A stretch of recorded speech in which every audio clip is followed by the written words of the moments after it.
How are you doing? Okay. Hey Martin, yeah, I'm doing well, thank you. Doing well yourself? Yeah, really well, thank you. Not too bad. So yeah, thank you for kind of taking the time to speak with me today. As has been the kind of set format really with the last kind of couple that I've done so far, I was interested to, yeah, and I guess for our audience really just to kind of if you could introduce yourself and yeah, I guess people can just find out a little bit more about you and what you do really. Excellent. Yeah, thank you. And first of all, excited to be here, Martin. I've heard that I am your number three.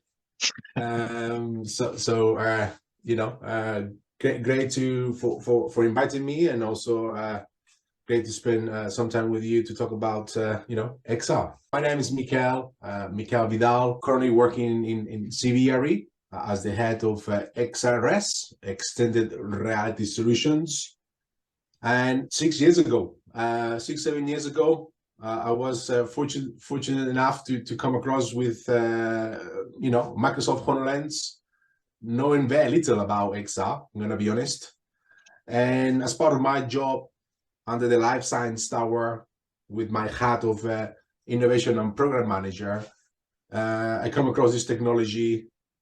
For a while, it was a bit of a side desk project, kind of a pet project, but it started to just grow in me. And then with my background as an overseas field and a robotics engineer, I put the two together, and I felt that this was going to be transformational to a point that disruptive when it comes to technology. And again, that was 7 years ago, as I said. And then from there, we started to do some piloting, some proof of concepts. We started to put the dots together, and we felt very strongly with myself and at the time with the senior leadership team, which I was working under the Life Science Tower within the ILS, the Integration Laboratory Solutions, which is basically a bit similar to what CBRE does in terms of FM, facilities management, which is provide the core services to our customers, ultimately to look after everything which is in the building, from HVAC system to plumbing to electrics to or even to catering, cleaning, everything. But the ILS was focusing mainly on what's happening inside the lab, and ultimately looking after all the high-tech equipment the science used to discover new drugs. So as part of that group, we started to literally play with the technology. And then what started a bit, as I said, as a pet project, it grew organically from proof of concepts to prototypes to pilots, to went from where we are pretty much today, which is a fully prototyped solution for our CBRE GWS Global Workplace Solutions technicians and engineers on the field. So over the last kind of 6 years, then I guess of kind of working with the technology, what do you kind of like most about it? What I like most about it is disruptive and is transformational in the sense that ultimately is gonna augment our service line. Is gonna augment our technicians to ultimately help them to make their life easier. Even though some of them, they still don't see that today. I have no doubt, because myself, before I joined CBRE, going back to the original question, Martin, I spent, before I joined CBRE, I used to work for a firm here in the UK, in Cambridge, which I am based, and which around robotics and around pharma.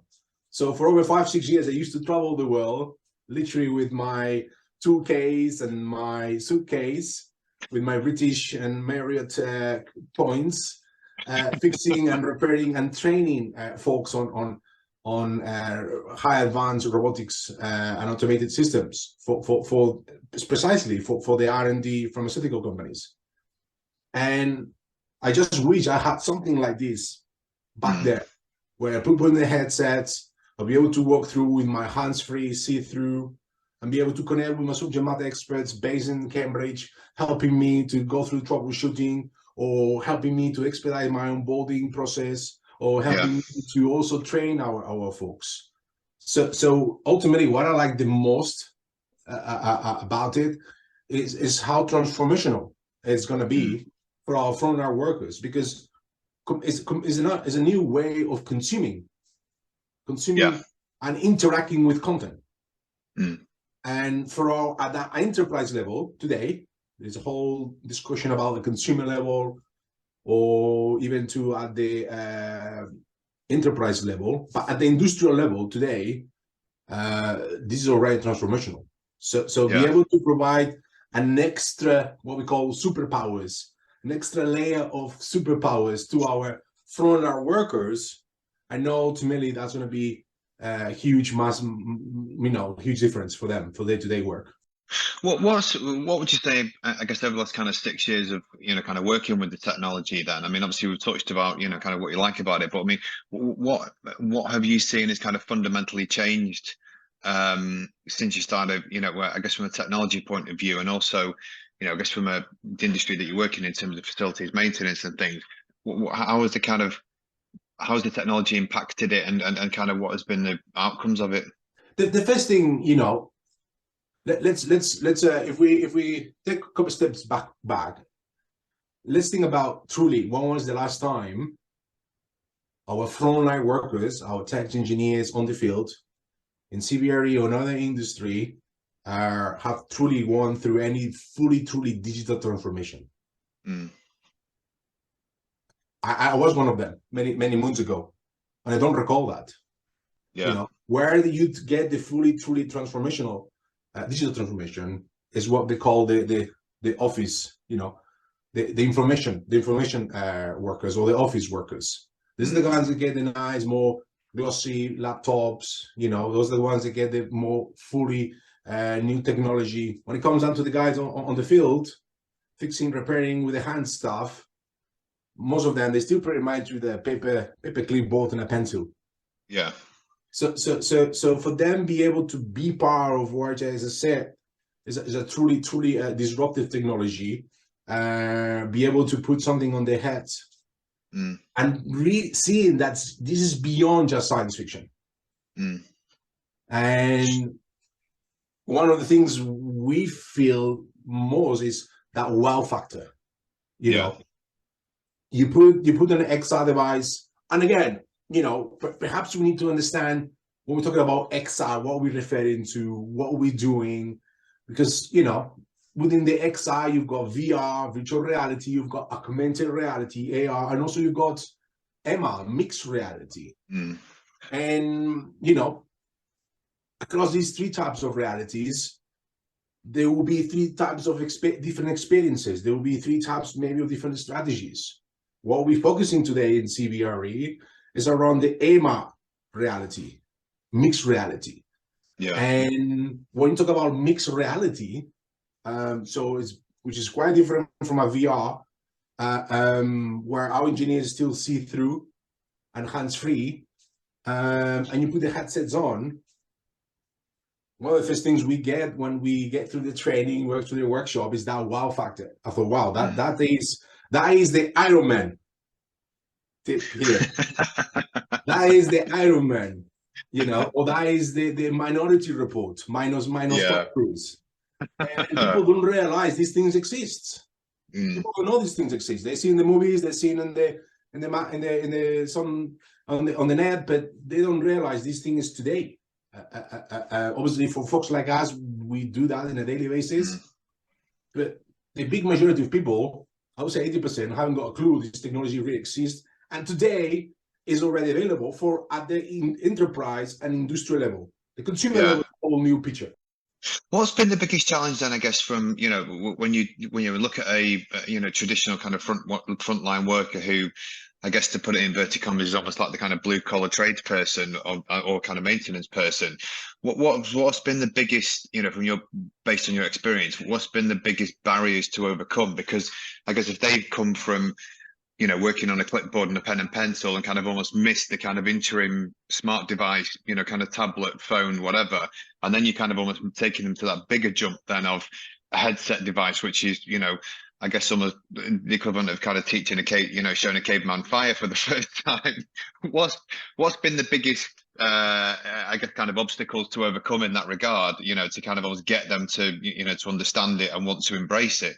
Number one, and I know I'm going to go down to a very, very, topic or usual suspect is time. Yeah. The ability of people on the field, on the sites, to have the time to think, to have the time to experience, to have the time to train, to have the time to ultimately change those habits. People are so used to do the same thing over and over and over for decades that they're having to bring a completely new, as I said, disruptive technology and having to learn a new way.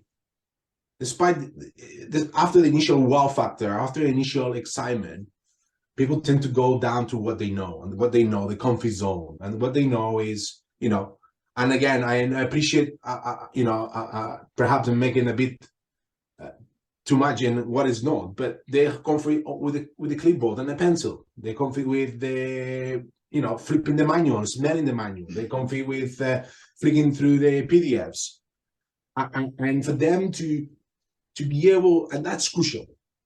And that's nothing to do with XR. That's to do with any technology or any change, is around changing those folks' habits, changing people's habits, which ultimately that is what impacts to the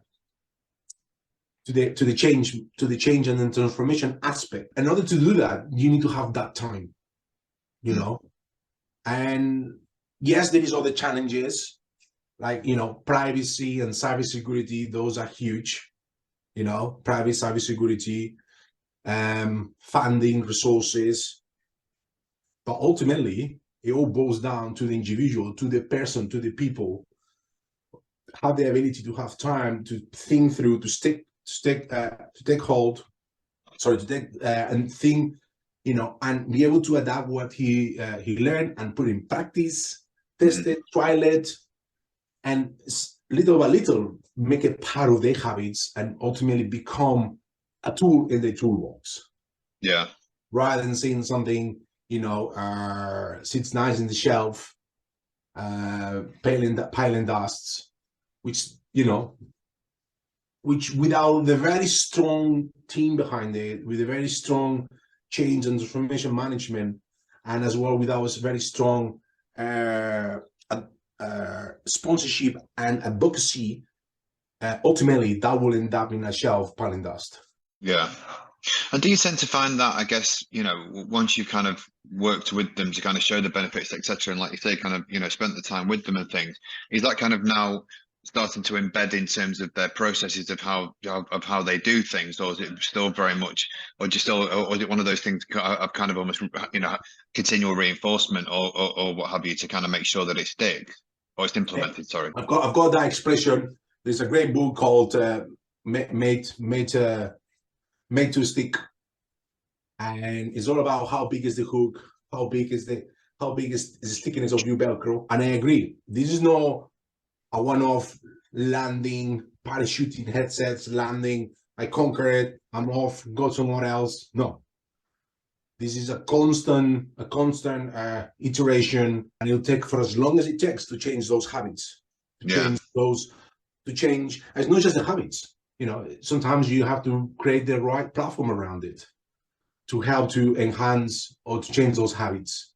You have to, make that a tool that ultimately becomes, indispensable. It becomes, just not just the fancy, cubic star Allen key that you use once a year. Because we all have that tool in our toolkits, which is great, but you want it to become almost like a screwdriver, which you use every day. No, the fancy, I said Allen key with a fancy, configuration that you only use once a year. You want it to be ultimately the screwdriver, almost like the equivalent of the clipboard. Yeah. So people are to a certain degree are forced to use it. Otherwise, people will not use it. They will move on and carry on the things they know within their comfort zone. Do you tend to see then, in terms of from an implementation point of view and adoption point of view, is it generally, are there any trends in terms of where, I don't know, for argument's sake, if somebody's been working in their role for a longer period of time, that there's kind of more resistance in terms of them wanting to adopt the technology because there's that kind of, we've always done it this way kind of mantra, or is it very much a case of kind of dependent in terms of how you, or is it kind of how you roll it out then to the individual? I think it's a number of different factors. Martin, yes, it needs to be fully sponsored and fully supported by the leadership team. It cannot be just a bottom up. It needs to be a top down too. It has to be a hybrid. It has to be a hybrid where you have those two forces, meeting. Otherwise, it's going to go one way or another. So you need to make sure that they meet, they neutralize, and then they can work together. Because those folks, those senior leadership teams, have the capabilities to make time or to have time. Going back to my initial, one of the biggest challenges for those folks to have to do what they need to do to adapt and bring this technology on board.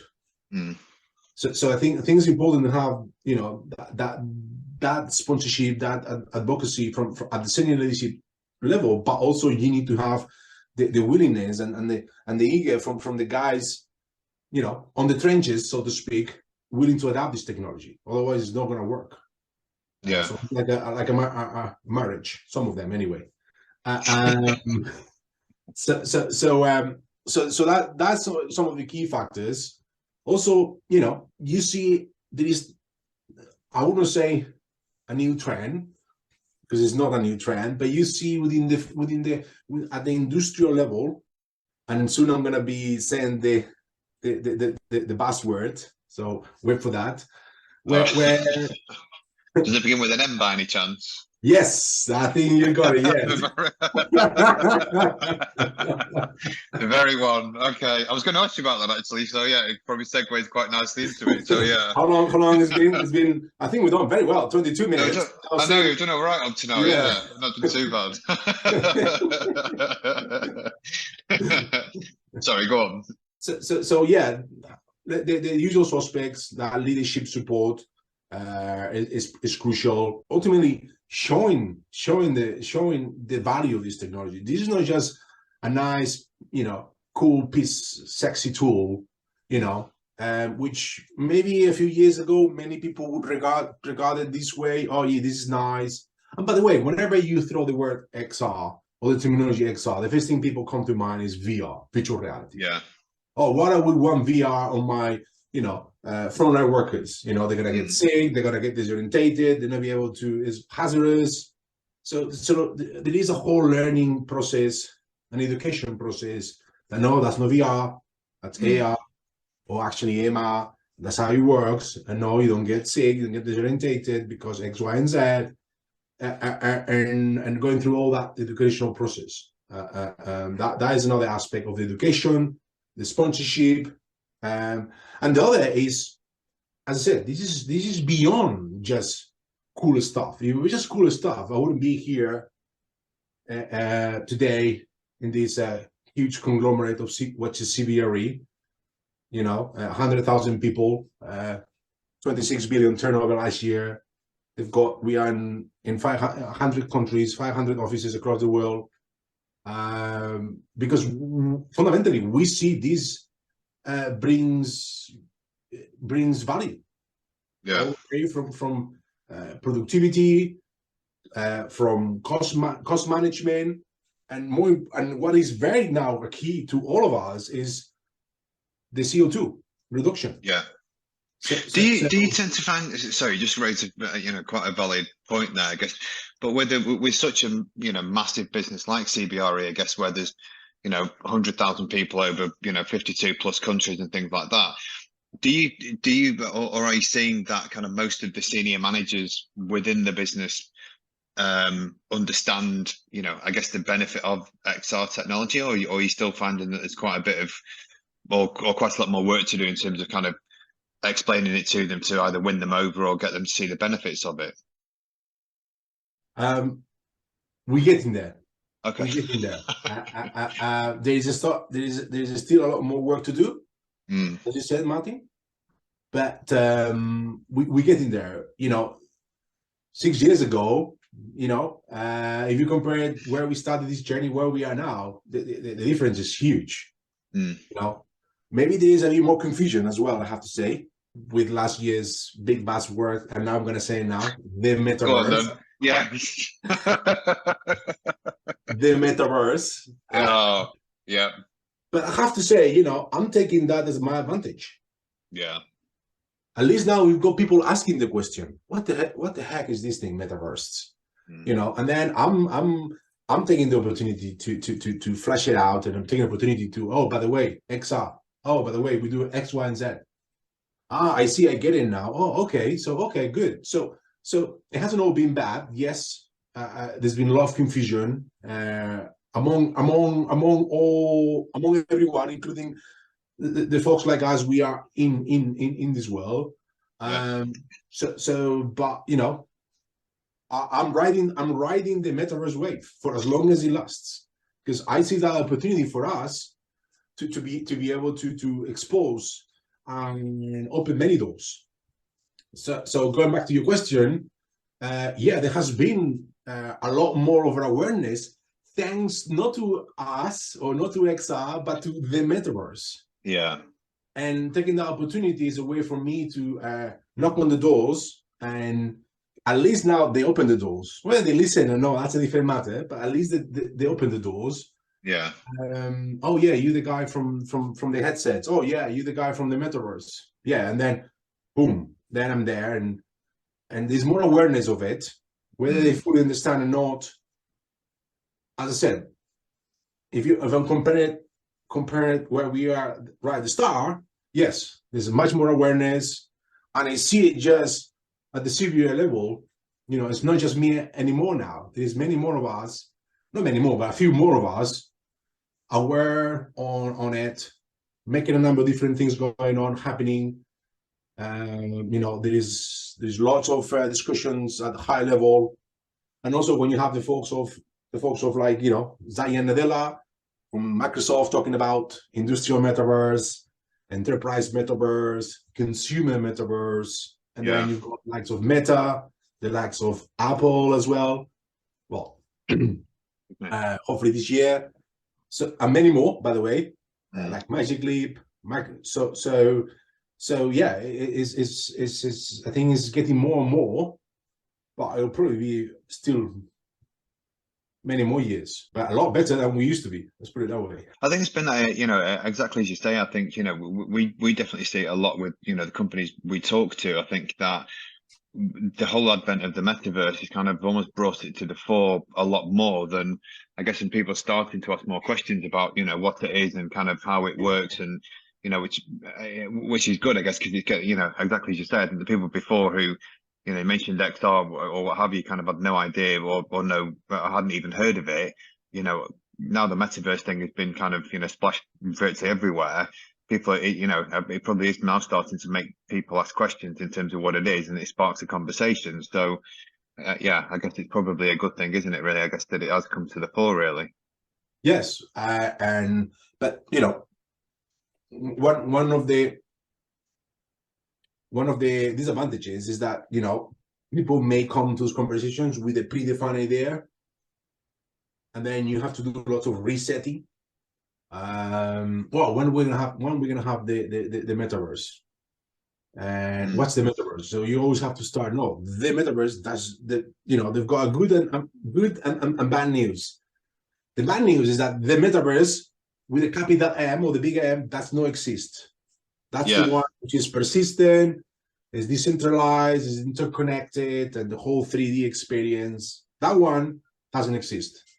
The good news is that we've got 10-15 years to build it. But then you need to refocus them and say, right, that's the bad news. The metaverse doesn't exist. Good news, we've got 10-15 years to build it. But today, not in 10-15 years, today we do have a metaverse, lower M or lowercase m or small m, and that comes through using the Microsoft description, consumer metaverse, enterprise metaverse, and industrial metaverse, which XRaaS, CBRE Extended Reality Solutions, will fall under that bucket of industrial metaverse. We used to call it XR, now they call it industrial metaverse.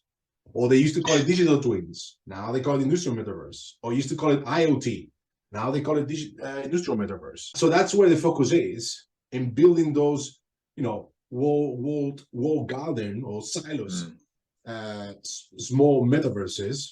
Because when people think about it, we've got already metaverses, small m, and that is the Roblox, Minecraft, Frontline, Facebook or Meta itself. It can be seen as a silo environment, wall garden. And industrial metaverse, that is industrial and the enterprise metaverse are probably going to be the first we've seen and experience as in the workplace. How important do you think? I mean, and obviously, it's mostly a buzzword at the moment while everybody tries to kind of work out what it is. But how important do you think the metaverse will be from an industrial engineering point of view compared to, I guess the kind of, obviously there are going to be different versions of it, but from an industrial point of view, how important do you think it will be? What the metaverse doesn't want, or the metaverse industrial or enterprise doesn't want to do, is fall into the same bucket like IoT or digital twins. IoT digital twins is no new. It's been here for decades. That's the truth. But when you go talk to folks about what the advantages or benefits of digital twins or IoT or smart FM or smart buildings or smart offices or smart these, sometimes it can be a challenging one. It can be a challenging one. Clearly the benefits are there in terms of first time fix, efficiency, effectiveness, CO2 reduction, and again, that's me thinking that, kind of a bit thinking aloud. What I feel these things are going to become, yes, we need to have the technology, which the technology is there already, by the way. When you talk about Martyn, about the advantages of the industrial metaverse, for me, the industrial metaverse, in a very simple terms, is IoT, digital twins with avatars. That's what, to me, what is the industrial metaverse. Because guess what? We had IoT for decades. We had digital twins. So what we call it industrial metaverse. We call it industrial metaverse because now we're going to be adding people there. So you and I, we can put in a headset, go into, and then, not physically, but digitally move ourselves into a digital manufacturing site. And then from that manufacturing site, we'll see a 3D representation of a particular critical line. And while we walk through that digital twin with dynamic information, feedback loop, you'll see those avatars walking around, discussing, talking, almost like if you were there, with live monitoring dashboards or flicking or flashing. And from there, be able to get all the prediction models, all the algorithm, all the AI, ML. So to me, when we talk about industrial metaverse, it has those key factors: IoT, digital twin, avatar, 3D experience, plus the AI and ML, machine learning, intelligence. So for me, that's going to be fundamental, not because of all the things I already said, which that itself should be strong enough to stand. But for me, it's going to be fundamental. There's going to be a shift. There's going to be a shift in our world where today one of our biggest challenges is finding enough engineers, finding enough technicians, finding enough people in this field. We have one of the biggest challenges in our industry is the demographics. We have very high demographics in terms of age, all due to retire in the baby boom generation, the next 10 years or so. When you look at who's coming down through the ranks, you can see there's a big disparity between who's leaving and who's coming through, where this gap is going to be filled.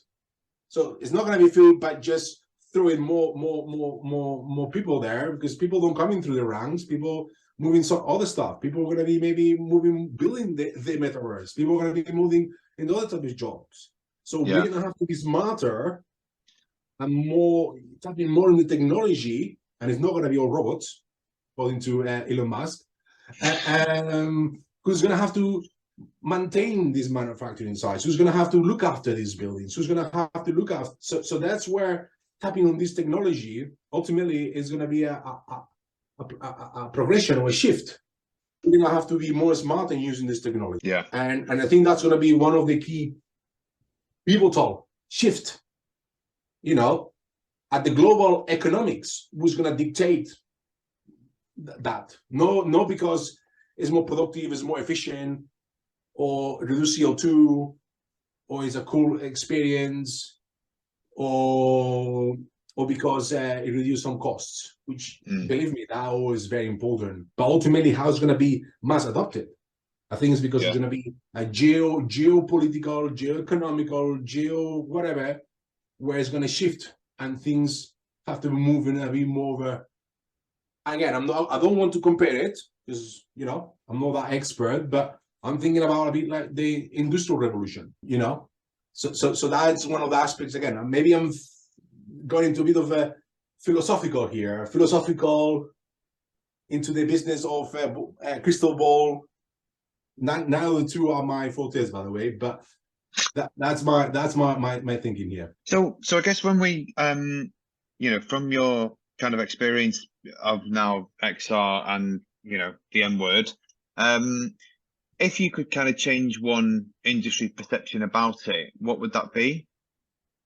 Sorry, can you say again? Sorry, I mean, if you could change, you know, what's the kind of biggest misconception from the kind of people that you're talking to? I guess, you know, when people are, you know, because you mentioned earlier, people are now talking about the metaverse and things like that. What's the biggest misconceptions that you kind of hear, or other common ones that you kind of hear about it? Within the actual XR industry or / metaverse industry, or within? Sorry, I guess within kind of, you know, CBRE. I think I would, and again, I don't think it's particular to CBRE. I think you know, from talking to other colleagues and reading and asking, one of the what I would ask is just people, hey, this is not something for, this is today. This is not something that you see in the movies. This is happening today. Embrace it. You know, have a go at it. Test it, pilot it. Make sure you have a strong program. Don't just you know, suspect or pretend or assume this is something for the future. This is something that is today. And whether we like it or not, it's coming. Yeah. So you know, may as well jump in the wagon, because that's coming. So the sooner you embrace it, the better it will be. So that would be a bit my, you know, again, there's many more things, but one of the things is that, you know, it's not rocket science. It's here to stay. So embrace it. And besides everything else we said, that would be one of the things I would say. How do you think or do you think the kind of skill base of the I mean, I know we've kind of touched upon it in previous conversations outside of this, where you mentioned about the kind of augmented worker, but how do you think that the skills will change of, you know, I guess the frontline facilities maintenance person, or kind of, you know, blue collar trades person, if we kind of, I mean, you mentioned before about your crystal ball, so it's time to get it out again, but I guess how do you think, so if we look at, say, 3 to 5 years time, how do you think the skills profile of that person doing that role will change? And do you think it will kind of, you know, how will it change? Sorry.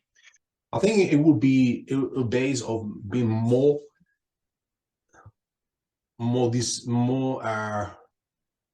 centralized versus decentralized. In the ways that you may need people with less subject matter expertise and be more of a broader personnel, and have those subject matter expertise being more centralized and tapping on these technologies, are the XR or industrial metaverse or industrial enterprise, where you ultimately, we're not gonna ultimately you have those folks providing that support more centralized to those guys, to those folks on the physical space. Whereas now you need to have a subject matter expert for equipment A, equipment B, equipment C, pretty much in every single site, in every single campus, in every single manufacturing, in every single building.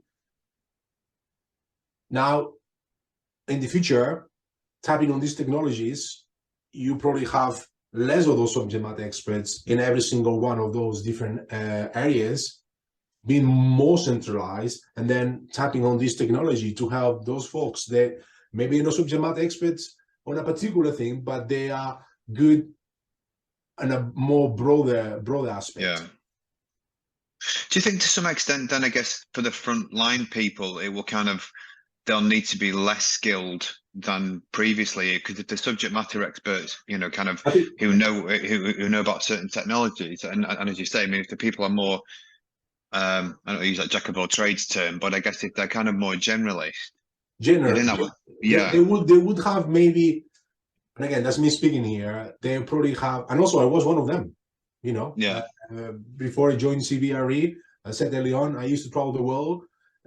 I had a very particular skills, and I was one of the subject matter experts on a very specific robotic systems and a very specific instrumentation for our science community.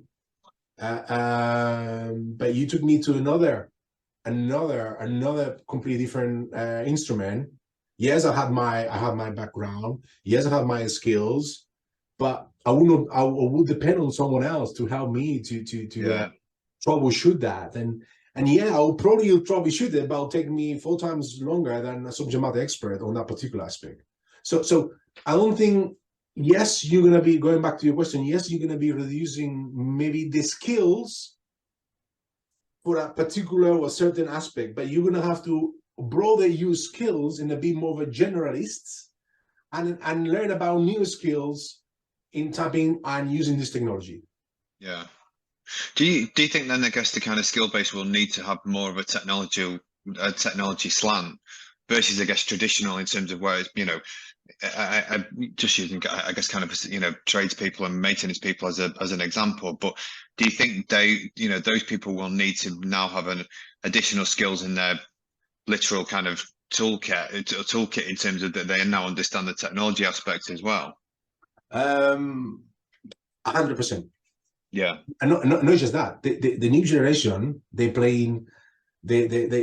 were born with touch screens. They were born playing Minecraft. We were born and playing, Roblox, Fortnite, and whatever. They will demand that. They will ask for that. It's not going to be anymore as we're going into this new norm, going from 9 to 5. Yeah. These people are says, yes, I want to be. And again, I'm just making this up. I want to be, I want to work a technician. I want to do, but I want to work the certain hours, and I want to do then. I want to go to the gym halfway through, and then afternoon I want to do this. Now this is only a privilege for the people in the office. Yeah. As we evolve and expand, and we get this Generation Z or Alpha or whatever coming through the ranks, hold on, what's all this? No, that was from my grandparents. Paper clipboard? What's a paper clipboard? I've been touching the screen and playing all my life. What's a paper clipboard and a pencil? Where's my headsets? How am I gonna digest all the information? I'm not gonna sit down in an office or a training room and after day checking on me all these PowerPoints. I won't be there. I want to do it. And hey, there is 100 different instruments here. I'm not going to be subject matter expert on all 100, but I have those experts virtually floating around the world at any time. They can call in with this technology and help me to fix it. Do you think it will encourage more younger people into, I guess, more blue collar industries where traditionally, it has to. Otherwise, we'll probably have to go and knock to Elon Musk's door and ask for their problems. It has to, because these folks, they're not interested. unless we make this world, the blue collar world, exciting. Yes, we have to use that word. Yeah. Exciting, an appetite, and they'll be able to, really feel part of the society. We're going to struggle. We're going to struggle to be able to fill out those vacancies. We're already struggling today.